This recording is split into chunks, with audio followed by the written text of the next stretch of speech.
Hello everyone and welcome to Avantika Designeering series or ADS as we like to call it.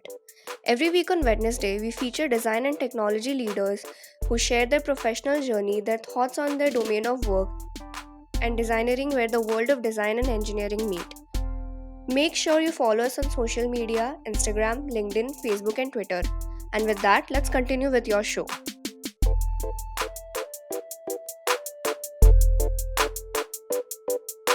Customer experience, by its nature, has to deal with the emotions of customers, their irritations and desires.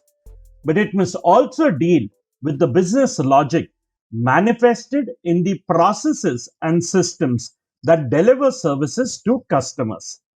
Service design blends the creative storytelling needed to inspire customers with the analysis and structure required to deliver business results. To know more about this theme, in this episode, we interact with Manali Mitra, Chief Design Officer at Urchalo. With over 2 decades of professional experience, she has been focused on strategy, storytelling, and creative direction of large online experiences. And that's why, on our journey of discovering designeering, we talk to her about designing experience for services. Hey, hello Manali. Welcome to Avantika Designeering podcast series. It's a pleasure to host you on our show today. Thank you, Rohit, for inviting me. It is great to be back. So, Manali, let's start with an icebreaker. Design is regarded as a gateway to resolving the most complex problems. The truth is that in these rapidly evolving, unstable times, you can't build upon old knowledge and laws. You must be prepared to take new point of views, new theories. The question that I have for you there is, how do designers comprehend the value of unlearning, of being humble to learn even though they are good in a field?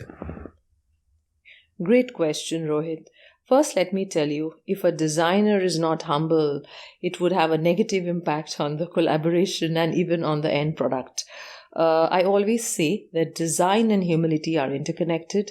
It'll enable one to receive feedback, work across teams, empathize with the users, and remain open minded to the new ideas, right? So, if one is humble, automatically the person becomes curious. And we are working in an industry that is based on trends and technologies, which impacts our product almost time to time, right? And we have to pursue that unfamiliar and master it. So when I say unlearning doesn't imply to toss out our old accumulated knowledge from the old experiences or even negate the previous know-how. Rather, it is about being open to different and the new ways of getting things done. So it's not about forgetting, it is about the ability to choose an alternative paradigm, I would say, which is more relevant at that particular time. So, I'll give you one example.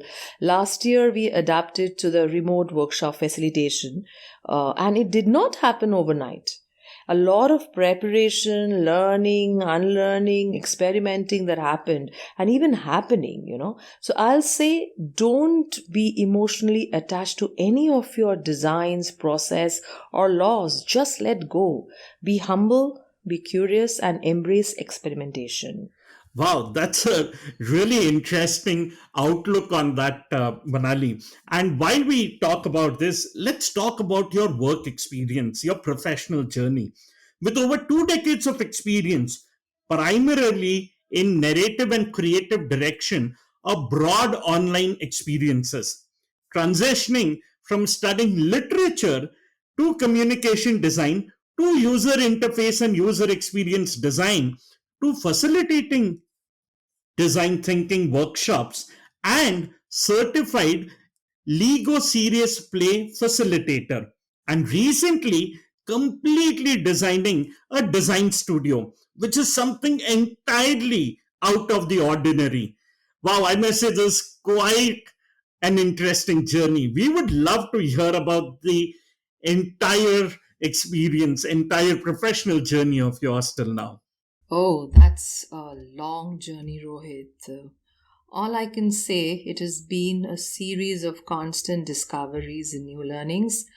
Honestly, when I look back now, I didn't plan any of it. As a kid, I loved painting, art, reading. So I studied comparative literature from Jadavpur University, and the whole journey was really fascinating. It taught me a lot of critical thinking, and most importantly, a sophisticated understanding of cultural differences and diversities around the world. And with my love for art and design, by the way, those days design was mostly referred to fashion and interior.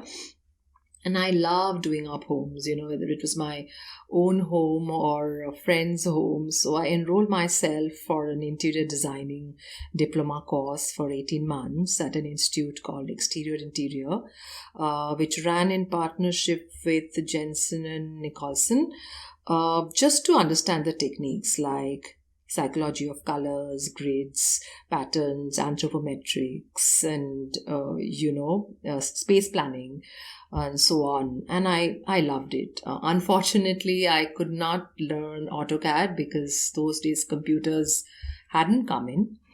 So what a miss. So the day we were called for placements, I didn't turn up. I wanted to take a break and experience being a homemaker, which I loved, between. And when I was taking this few years of sabbatical, I really explored a lot. I read up and I bought a computer. This was mid 90s, so I think it was an i386 or a 486, and I was fascinated with the web revolution, and anyone who would come down from US, I would ask them, hey, get a book on HCI. And back then, one of the books which I read and really, really excited me was Steve Krug's Don't Make Me Think. I think that was a second edition on web usability. And I was very sure that if if I come back to work, it would be new media. So it was late 99 and early 2000. I wanted to come back to work, and my son was too tiny for me to go to a design school. So I learned and mastered the Photoshop and Macromedia Kit. Do you remember that? Those days, Macromedia Kit. I got a very good opportunity to work for a tea export house to design their communication and packaging. Again, I was very lucky because packaging was something I never did.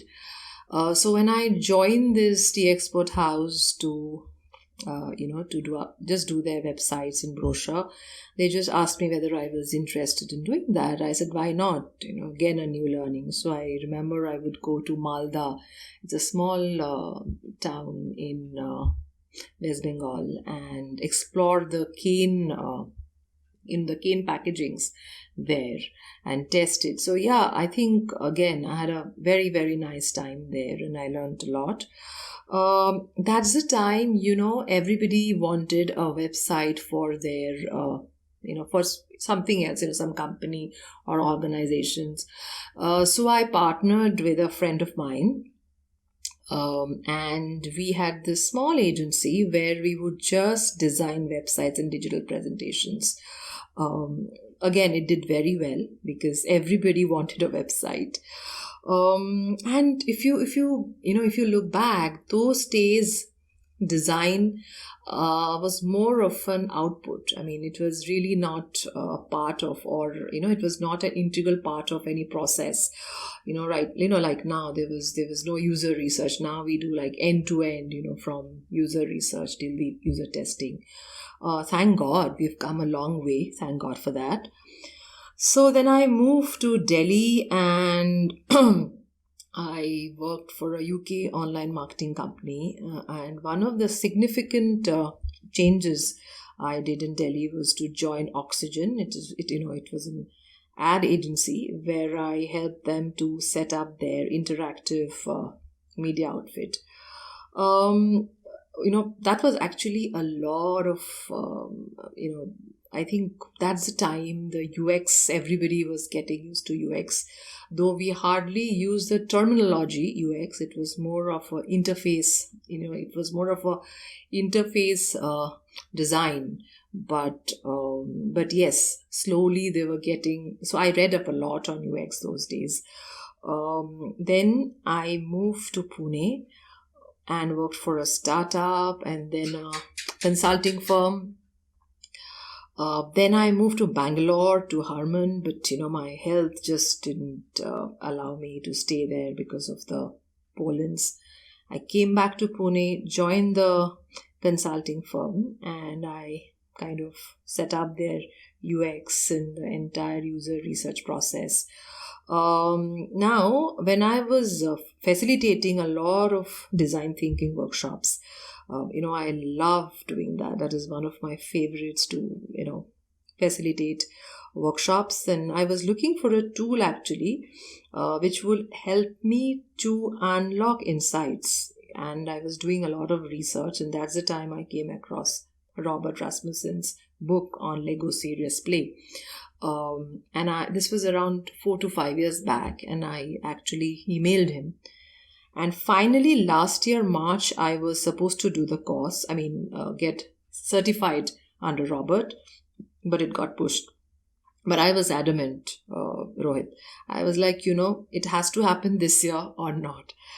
So finally, I flew to Denmark in the peak of pandemic last year in September, and I got certified there under Robert. Oh, that's a fascinating story, an adventurous story to tell, but then I'll keep it for some other day.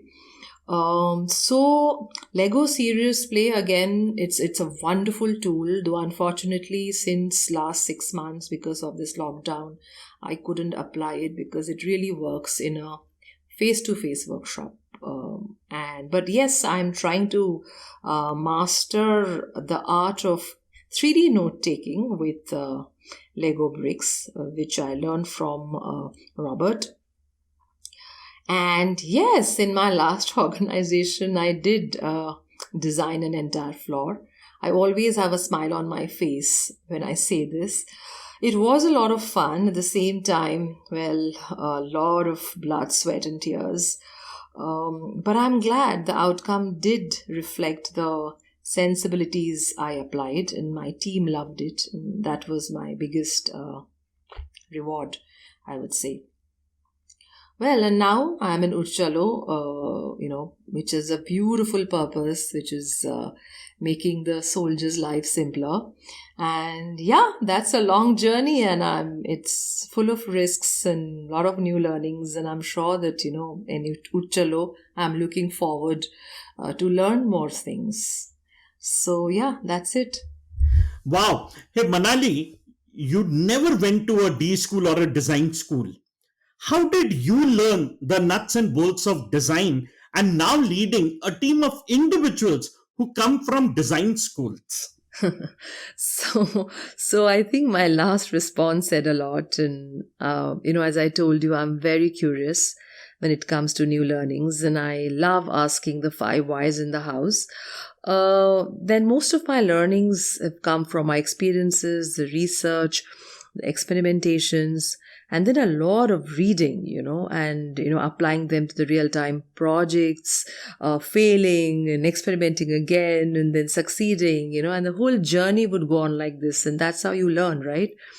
Then whatever I have done, Rohit, I've done with a lot of passion, and I would like to say a person's journey can take them to fabulous places that look nothing remotely like an inside of a classroom. But those souls are blessed with curiosity and the ability to take on the risks. And I think I'm one of the blessed souls, And as far as leading a design team from a design school, the type of institution one comes from really doesn't matter. It is all about the guidance, the trust, the empathy, you build within the team, right? It is all about the group dynamics, right? I've always had amazing team who have showered so much of love, So, yes, I am really, really blessed. Just to sum up, whether or not the leader is from a design school is irrespective as long as he or she can inspire the team.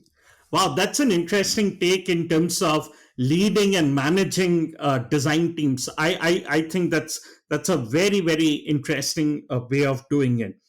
And while talking about leading teams, we also know you have your own studio called as Kiva Studio, which specializes in creative lifestyle products inspired by the 60s and the 70s.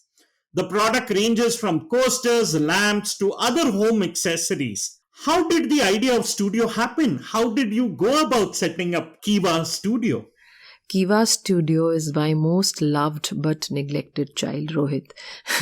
So when I was traveling, when I shifted from Delhi to Pune, I took a break of 6 months and to set up my new home in a new city. And that's the time I needed some stuff for my home. And I recycled some of my damaged vinyls into chandeliers, fruit bowls, clocks, and then I designed some cushions and coasters inspired by my favorite artists. So anyone who would just walk into my home and they would say, "Hey, this is so cool and I want one." So I started, to kind of make few more and give them. Then they said, "Do not do this. Why don't you try to sell it?" But I was pretty sure that I wouldn't commoditize Kiva Studio. I was very, very sure about it. But then I retailed through only 3 stores across India, and I did not want to even, I was not interested, honestly.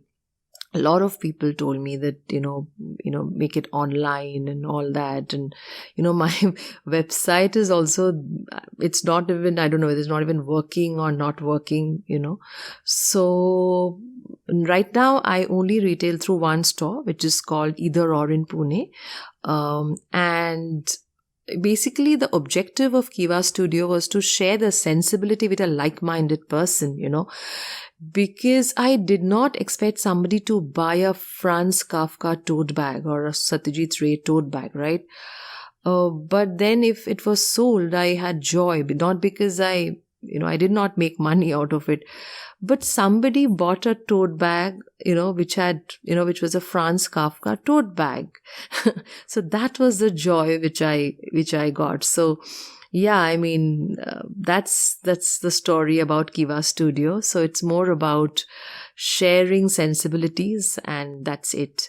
Yes, and last 2 years, actually, I did not pay attention to Kiva. I mean, I did not create anything new, but I hope I get some time and I, get to do something, and let's see if I design something in next few years. Yeah. Hey, did you know Urchalo offers free air tickets to the family members of battle casualty called as Urchalo Shraddhanjali?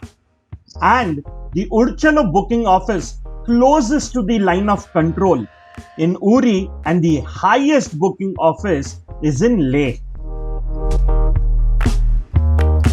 Wow, Manali, from being a designer and an entrepreneur to talking about Urchalo, an online travel platform for the Indian Armed Forces, parliamentary, ex-servicemen and their dependents, with a realization that several troops could not avail of our services due to the unavailability of the internet or reluctance to make online payments.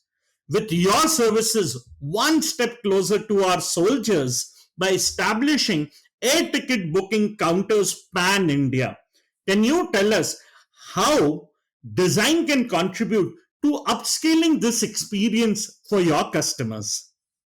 Yes, Rohit. So we do have physical touch points across India. I want to say something here that our booking office managers are all ex-servicemen who understand the sensibility of our soldiers very well. And some stories are just amazing, that how they have traveled, for miles to a village to deliver tickets in emergency.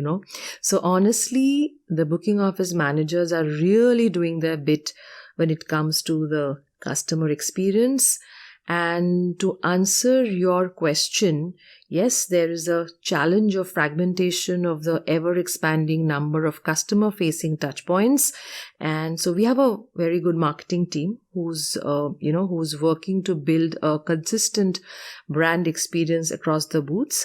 And as a design team, the service safari is already happening, where the service designer and the user researcher are visiting the booths, observing, noting the customer interactions, to even the physical objects around, the furniture, the dimensions, every bit of it. But unfortunately, the service safari is being stopped for 2 months because of the lockdown. It'll again start hopefully in July, once they get fully vaccinated. And then it'll go on for a few months until we start synthesizing and building the customer journey, the service blueprint, then to come up with the solutions that would create an integrated experience for our booths. Wow, Manali, this is such an interesting niche that your organization caters to, and such an inspiring idea. I really loved it. And while we spoke about your professional journey and the organizations that you've been associated with, let's step into the world of design and land up asking you a few questions on design. So, my first one there, a good user experience research culture and a straightforward and harmonized framework not only improve design but allows the entire enterprise to have a shared view of customers, product situations, and more. The question that I have for you there is, how can designers more fully consider cultural communities and develop a strong user experience research practice for more inclusive products? I'd say ethnographic research is a great method. So at Urchalo, we have soldiers from different parts of India, who have varied mindsets. We have systematically designed the research to understand the cross cultural psychology and the local sensibilities and customs. It's very important for us to go into the field to meet these people, where they work, where they stay, where they live, how they live, and how their culture is affecting the internet usage, the e-commerce trust, the information, the technology adoption, everything. And, I would say a good way to start is start identifying your biases. I do it all the time. And also your assumptions you have about that particular situation, that particular people, that you seek to understand. It's a very good start, because from that point onwards you can compare, and it also puts you in a great place as an ethnographer to listen, practice empathy and curiosity. And when you're trying to design for a global community, I feel a designer must go through the Hofstede's cultural dimensions. The theory is very helpful. I found it pretty helpful when we are designing for audience of a certain country that we don't know about, right? So it does provide an initial understanding of what to consider, or what are the areas of opportunities, and so on. Then based on that, you could generate a hypothesis and frame your research questions to move forward. But however, I always felt, this is completely my opinion, because the theory views people in a country as a whole, it doesn't consider the subcultures, and I feel that culture changes over time. So the changes are difficult to be identified from this framework, I feel. So I'd recommend go onto the field, conduct an ethnographic research study, and that is the most important. Just observe and empathize and do your report work very well. Wow, that's a brilliant take, Manali. And my next one is something that I personally experienced with you while talking about building personas. Personas are a must have in design, apps, and facilities, and with good cause. They aid in developing consumer empathy in the organization and provide an excellent starting point for new goods or campaigns. Customer segregation itself is a complex process. The question that I have for you there, Manali, is how do we, as designers, ensure that we build personas for users who have not yet used the product? Okay, so let me take a step back and address your first line, Rohit, where you say personas are a must have. Yes, but I've seen some irrelevant personas full of fake information. So, for the sake of a must have, one should not create a fake persona. And the personas are supposed to be real, guys. I mean, they are based on real people and stories. They could be fictional representations, but based on the stories that are real. So, yeah, I mean, I would say please stay away from building a fake persona. So I just wanted to highlight that. And to come back to your question, I'll give you an example. As a Urchalo design team, we keep a close watch on the analytics. So we spend hours on that actually. So we have identified a user segment who are not using our product. And we have set up series of interview now to understand the fundamental motivations and the mindset of this segment. So once we are done with all the interviews, we will start building the personas. Then start identifying the behavioral patterns in these personas, right? And which will enable us to craft the experience better as well as design campaigns to target this segment. Hey, that's an interesting answer. And let's talk about something which is very closer to your heart. Talking about circular design. In fact, it means creating goods and services that are no longer a life cycle with a start, a center, and a finish. The aim is to design goods that can be reproduced, thus reducing pollution and adding more value to the environment. The question that I have for you, Manali, is how do we use design to shut down the loop and use our minimal resources? And how do we as designers pave the way for new, genuinely better inventions based on circular design? So yeah, this is very relevant today when everyone is talking about the circular economy. But then most of the companies we see are following a linear approach to growth, which is make, use, and dispose, right?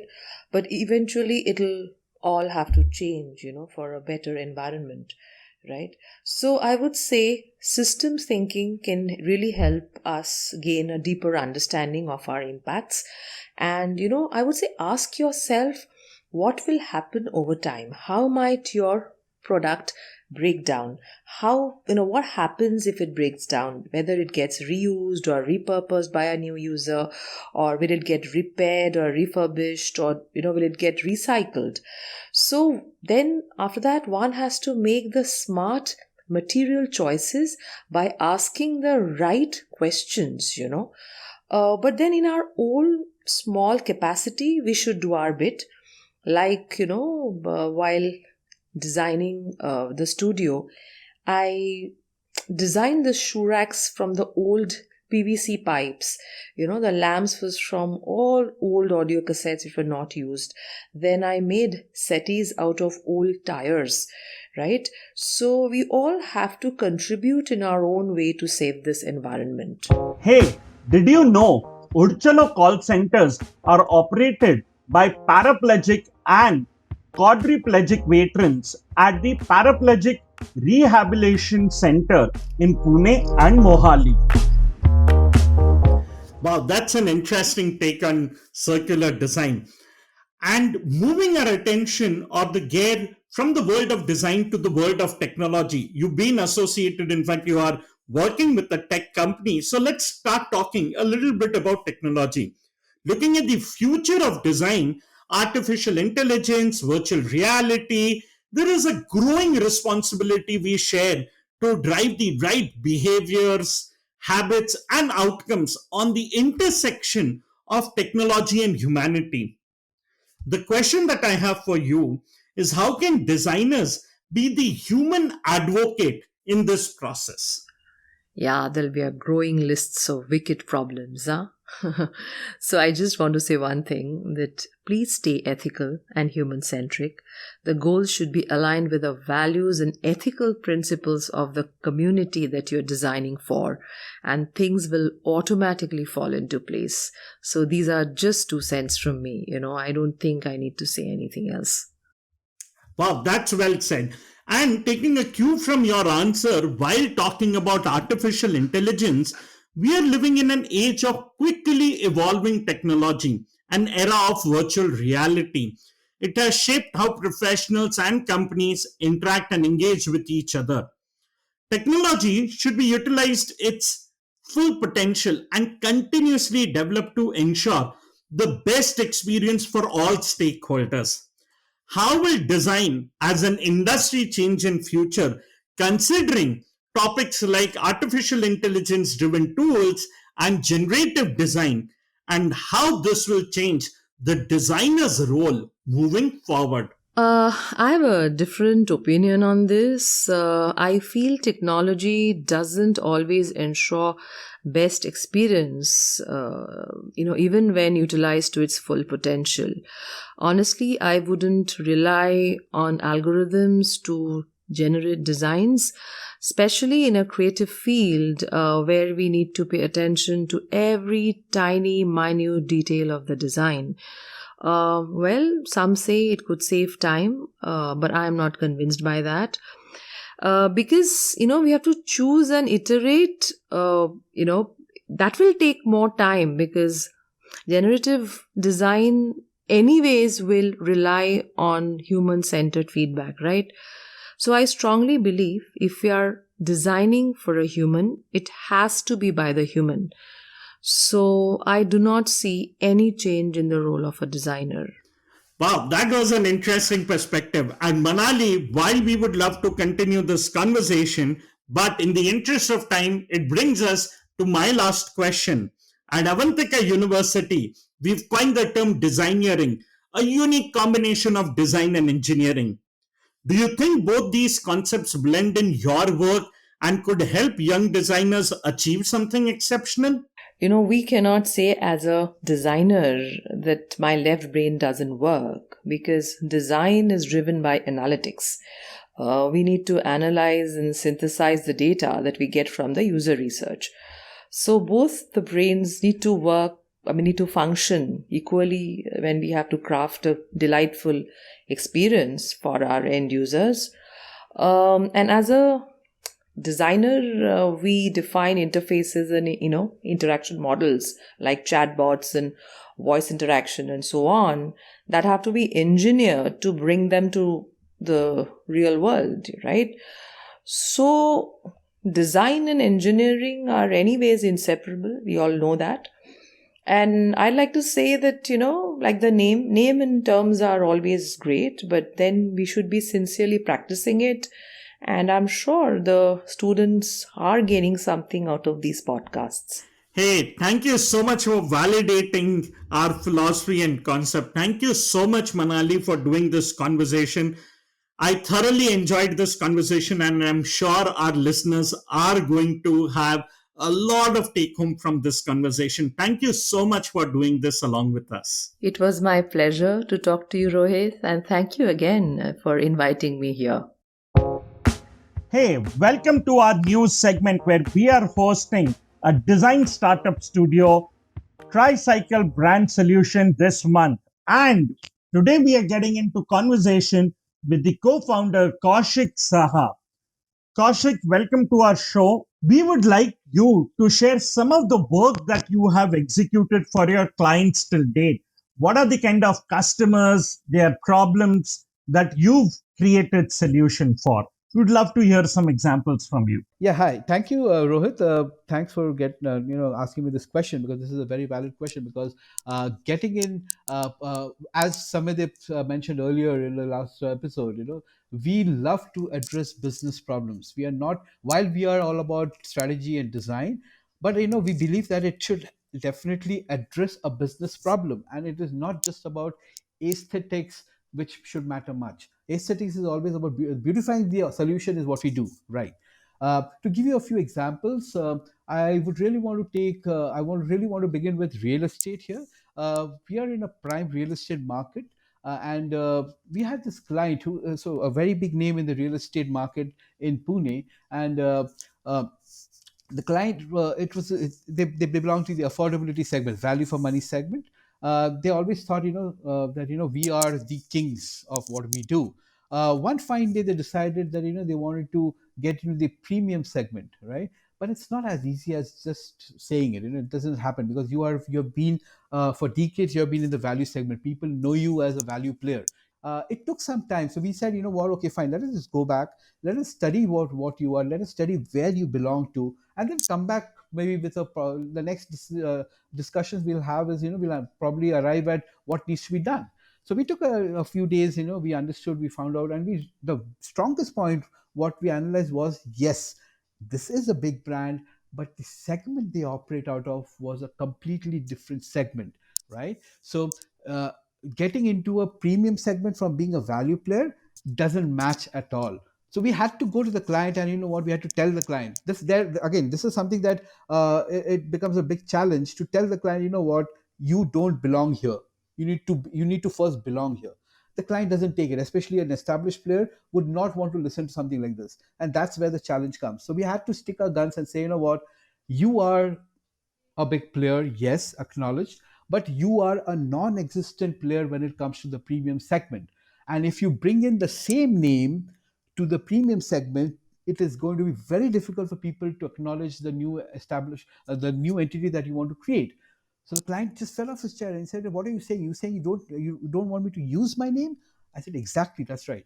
You are not supposed to use your name, at least till people acknowledge what you are offering." It took us quite some time to convince the client and tell him, that we totally came up with a new name, a new brand essence. It took us a lot of conviction to make the client believe that whatever we are doing was right. In short, the client bought into it. We created a completely new brand, completely disassociated it with the existing brand. It took the client almost a year to 2 years to actually realize the benefit of what we had done. After 2 years, when the new brand started taking shape and people started calling it by its name without associating it with the value brand, and then he realized that, oh yes, this is something that was right. And it took him 2 years to realize that whatever we had done is right. But then that's the patience, that's the belief that our clients have in us, right? And today it's one of the premium real estate players in the market with its own offering. And now today, after all these years, we have opened up and told people that, this belongs to the same value brand. So now that differentiation is not there, but it needs to be done in the right way, the right approach. That's what strategy and the right planning does. That has to be planned properly. You can't just believe on assumptions and just say, what, I'm big, so I'm going to be big here. So that was one example. The other example was a different business challenge, right? There was this client, a 4-year-old IT company, a subsidiary of a US company based out of India. They were a 200 plus 250 people plus strong organization, an innovation led company. They came to us and they said, "What, while we are a US subsidiary, we are doing this, but people don't know us. People know us by the US name. What can we do?" And then we asked them. We went into detail and said, "What is the exact problem? Is it just people not knowing you?" They said, "No, actually, what, we want the cream of the crowd." But that means when we are hiring people, we want the cream of the crowd. We want the IIMs, the IITs, or the top business houses or the top engineering companies to call us for placement interviews, campus placement, or campus placements. And we said, okay, so that's the business challenge. And then we said, so how do we create that? We said, the first thing to do is to get out of the parent name. Why? Because that name already has a lineage. It belongs to something else. It means something else. You are a completely different segment. You are a completely different player. Your offering is different. You need to talk about yourself and not take a leverage of your parent company. Again, the same issue. The client said, "Oh, do you think that's the right thing to do?" Because we thought, that's a big name, so maybe that's going to help. I said, then we told them, whatever that thing is going to help you is already done. It's over. Now create your own. And that's when we renamed the company from Infovision Labs to IGL. This is this new entity that we created. We just went back. We did a research. It took us a lot of convincing to tell the client, what, you need to change your entity right from the naming. And the client said, okay, that means I have to change a lot of my registration, my collaterals, my company, be ready for it. So this our client said, okay, what do we do? We went and we did a research. We first said, you know what, let's talk to the primary stakeholders. And who are the primary stakeholders of the company? Is the people, the employees of the company who work for the company. We spoke to them, we did a deep research, and we found out that the people take pride in not calling themselves information labs, but IVL. That means I for info, V for vision, and L for labs.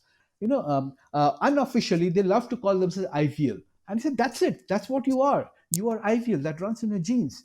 And that's how we built IVL over a period of time. We created the new identity. We created the entire new collateral set, the new dimension. We coined this, the philosophy of the company called invisible innovation, because we realized that here's an IT company which doesn't believe in the big, the big gifts, the big prizes.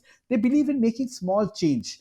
So they're okay with the client coming to them and telling them, you know what, I just want this change to be done, which is going to make a big difference to the client business. So they were the invisible innovators, and that's what we coined. We said, you are all about invisible innovation.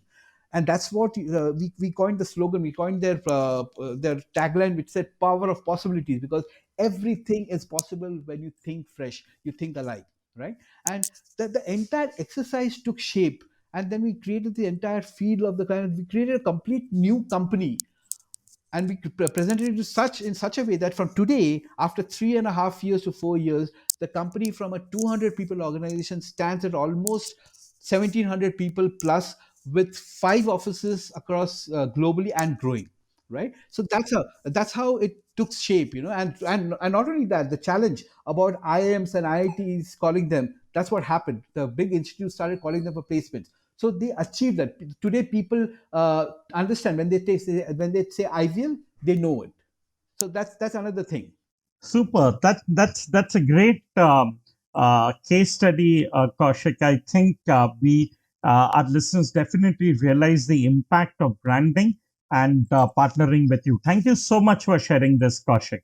Thank you, Rohit. Thank you so much.